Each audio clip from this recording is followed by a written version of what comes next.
Mutton কষা গরম গরম কষা মানে একদমই কষা, ফ্রাইড রাইসের সাথে কষাই ভালো লাগে।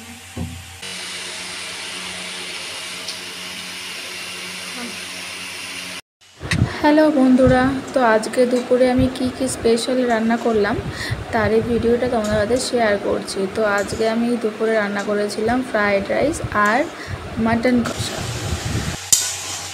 ক্যামেরায় ছবিটা ভিডিওটা দেখা যায় ঠিকই, কিন্তু স্মেলটা গন্ধটা তো পাওয়া যায় না। সুগন্ধ উঠছে এর থেকে।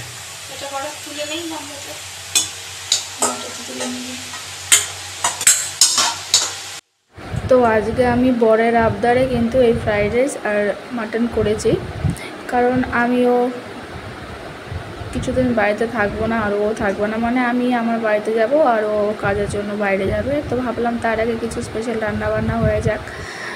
আর ওয়েদারটাও ভীষণই ভালো, এখন তো বর্ষাকাল, এসব মশলাদার খাবার খেতে কোনো প্রবলেম হবে না।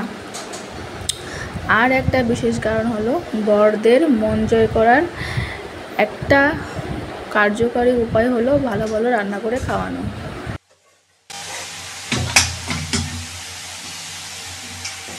মাটন কষা গরম গরম কষা মানে একদমই কষা, ফ্রাইড রাইসের সাথে কষাই ভালো লাগে। বোঝা যাচ্ছে না ক্যামেরায় অতটা, কালারটা কিন্তু খুব সুন্দর হয়েছে।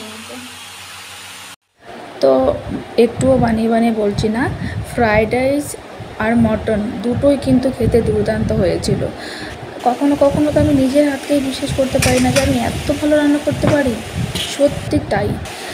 তো আজকের ওয়েদারটা বেশ ঠান্ডা ঠান্ডা, তার জন্য এইসবের আয়োজন আর কি।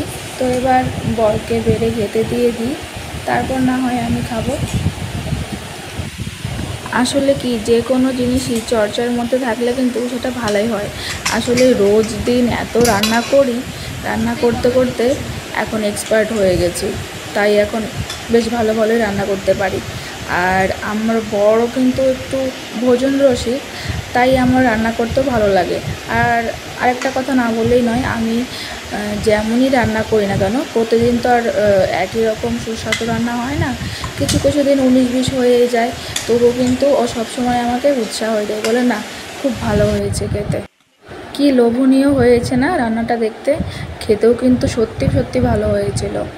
আর আমি যখনই ওকে খাবার সার্ভ করি এই কাঁসার থালা বাটিতেই দিই, কারণ ছোটোবেলা থেকে শুনিয়েছি যে কাঁসার থালা বাটিতে খেলে নাকি, মানে কাঁসার বাসনে খেলে নাকি শরীর স্বাস্থ্য ভালো থাকে।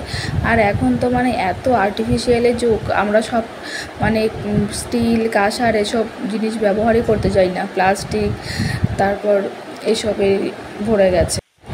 তো বরকে তো গুছিয়ে খেতে দিয়ে দিয়েছি, এবার বরের মুখ থেকেই শোনা যাক খেতে কেমন হয়েছে, আসলে কি ভালো হয়েছে না হয়।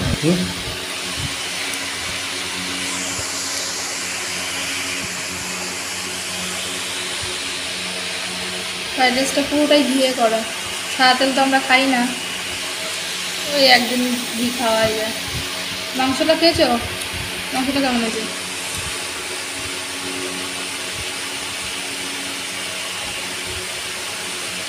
সেদ্ধ হয়নি, বেশি গলে গেলেও ভালো লাগে না।